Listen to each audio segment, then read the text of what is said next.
What's good? It's your boy, the urban legend, K to the Bird, KGUSA representative all day in the building. And today, we're going to be talking about some facts, not fiction.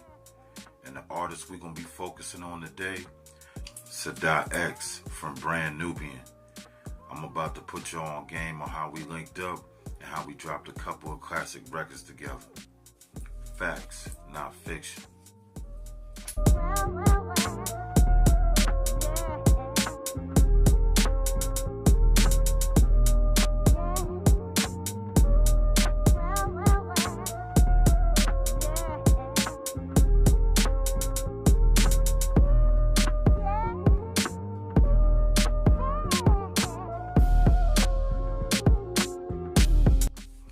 Alright, for a lot of y'all out there that don't know who the legendary Sadat X is, Sadat X was a legendary MC that was a part of a group named Brand Nubian. Brand Nubian, one of the biggest hip-hop groups back in the early 90s that came out and did their thing majorly. You know what I mean? Their biggest record that I think it was released in 1993, I believe, it went platinum. And that record was called Pumps Jump Up to Get Beat Down. And I know you probably heard it on movies, most famously being on the Martin episode when he fight Tommy Hearns. That shit was hilarious. But anyway, man, Sadat X is from the Bronx. He's from the Bronx, New York. And a lot of people should know already that the Bronx ain't never been a place that been to play with. A lot of niggas that come from the Bronx, they be built strong. You know what I mean? Legendary MCs and cut from the cloth. Rappers like KRS-One, Fat Joe, Big Pun, they all made the Bronx look real good and real thorough with the way they came into the game, expressing themselves with the lyricism and expressing themselves on the street knowledge, kicking that street knowledge to you with their rhymes. So anyway, man, Sadat X came from that cloth, from the Bronx. He been rapping ever since like his early teenage years, and when he was doing this thing in the neighborhood independently, Grand Puba, he was the one that discovered Sadat X and signed him up to the team and made him a part of the Brand Nubian group. But originally, Brand Nubian was just Grand Puba, Lord Jamar. They were the original members of the Brand Nubian crew. They also had Lord Finesse working with them as well on the production side of the team, but the lyrical side of the team, the two rappers were Grand Puba and Lord Jamar. Then they eventually added Sadat X to the team because Sadat X had that energy and he has one of the most unique hip-hop voices ever. You might don't know this man's record or remember his song or remember his name, but you definitely gonna remember his voice. His voice is legendary. He has a certain tone, a certain swag that he brings with his lyrics also as well. But his voice was always a major key to what he does. Also, a lot of people out there that know Sadat X was the first rapper to ever give Biggie a feature. Yeah, man, when Biggie Smalls was coming up in his grind, you know, doing his thing with Puffy them on the underground, doing the Party and Bullshit record, he then did a record with Sadat X, you know what I mean? He paid him, too. The legend has it that he paid him probably like 10 racks, I think, to get on the feature. And Sadat did it with him. And the song they did didn't even come out until after Biggie died. And the song was called Come On. And if you ain't know that song, you need to definitely look it up. But the chorus go like, come on, motherfucker, come on. Come on, motherfucker, come on. Classic record, man. And Biggie killed that record, man. That's when he be like, I got seven Mac 11s, 8 90 38s, 9 9s, 10 Mac 10s. The game never ends. You can't touch my riches. Even if you had MC Hammer and them 357 bitches. Yeah, man, Biggie Smalls killed that track. But that was the first track he ever did with an artist that wasn't down with him and Puff Daddy's team, and that was Sadat X.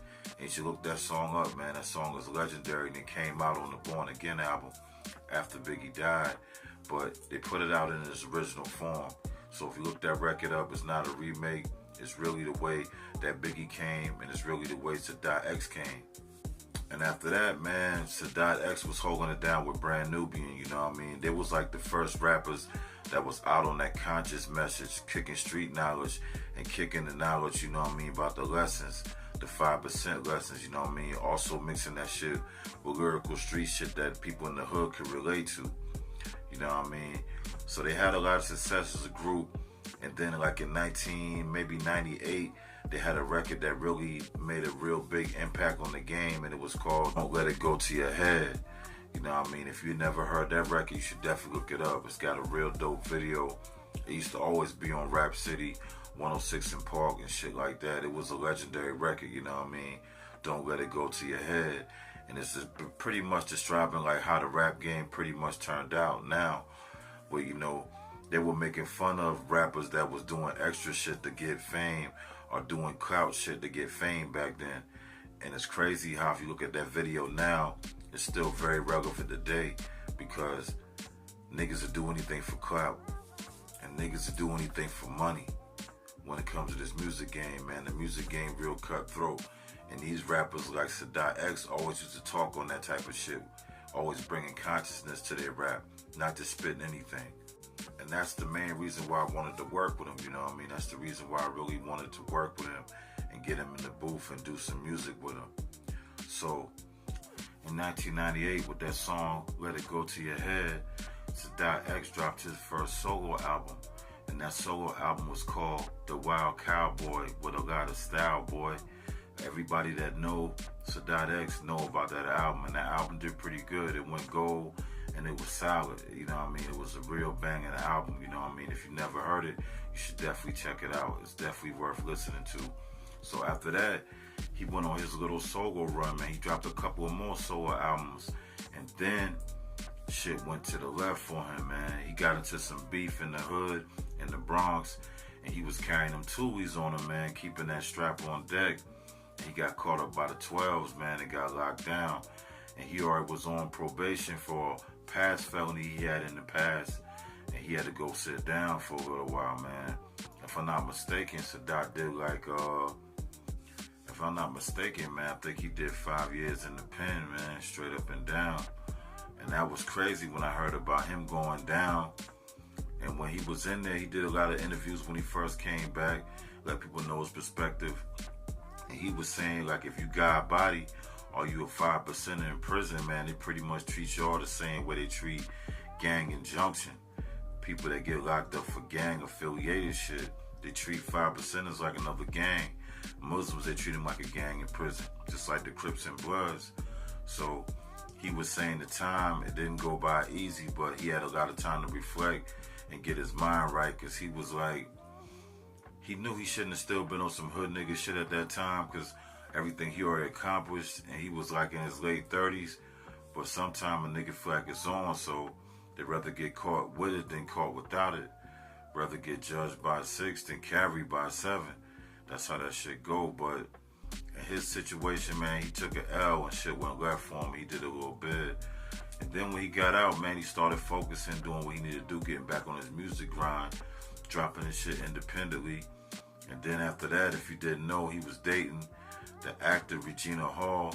And if y'all don't know who Regina Hall is the chick that played in Scary Movie 2. They had a relationship for a real long time, for like 10 years. But recently, in the last 3-4 years, I think they split that, they broke that up, you know what I mean? They went their separate ways, because Sadat started a new family, you know what I mean, with a chick in North Carolina. It's a good thing that he landed in North Carolina, because that means he got close to my home, and it was able for us to link, you know what I mean?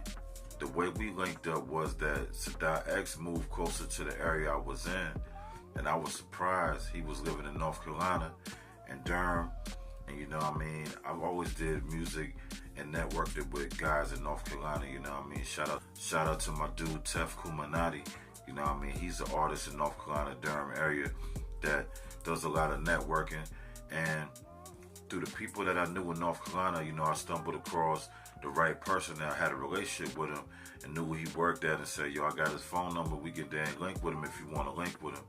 So I reached out to him, hit him up on the line. Then we started building a relationship on the gram, and he was like, yo, I see what you're doing. I'm rocking with your music. I see you taking it real serious, and you bringing back lyrics. And I said, I appreciate that, man. You know what I mean? I always care about what I'm saying. Not just about how I'm saying it, I care about what I'm saying as well. So we was building a good rapport, and I was working on an album, the LL Cool Bird Volume 3, all produced by my dude in Baltimore, Bagged Up Beats, and we was doing this soulful, nice album, you know what I mean? And I had a track called Supposed to Be. I already had recorded the track and everything like that, and laid it down with DC Productions in Myrtle Beach, you know what I mean, at the studio, so I had the record ready to go. So I just told him, you know, it's a record, a couple records I can hear you getting on, I can see you vibing with, and I can see you bringing your type of style and your voice to.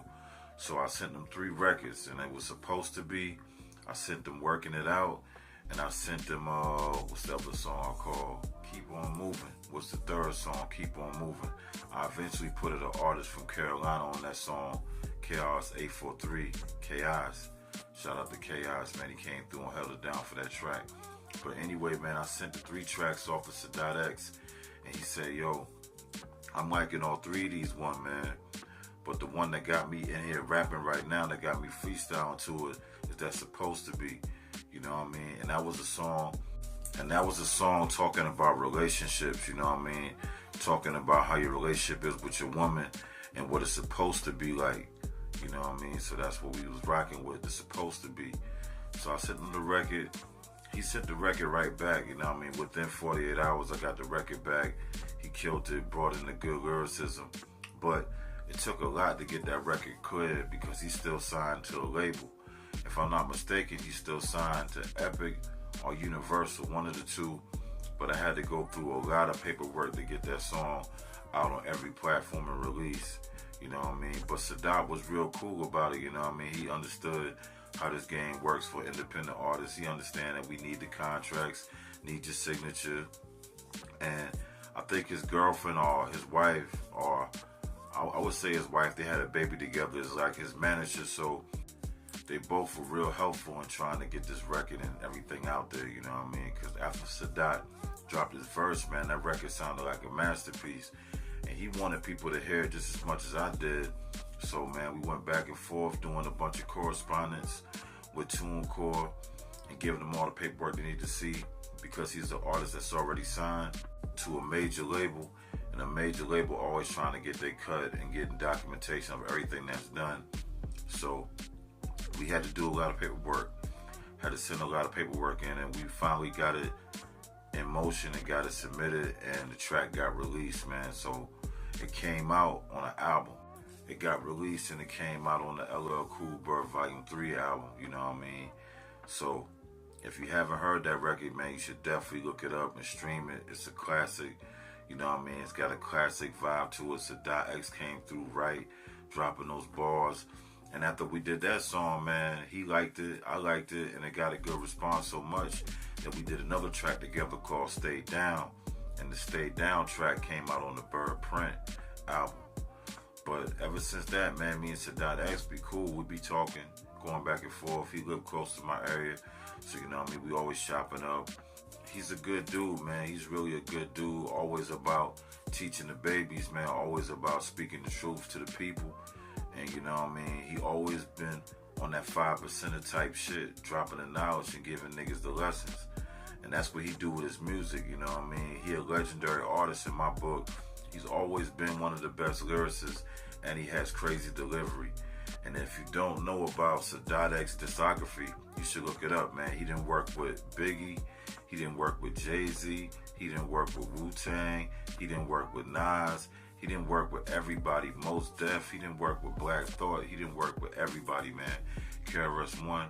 Anybody that's a real lyrical cat from the North, from the East Coast, Sadat X pretty much worked with him. And he worked with a lot of West Coast artists too, you know what I mean?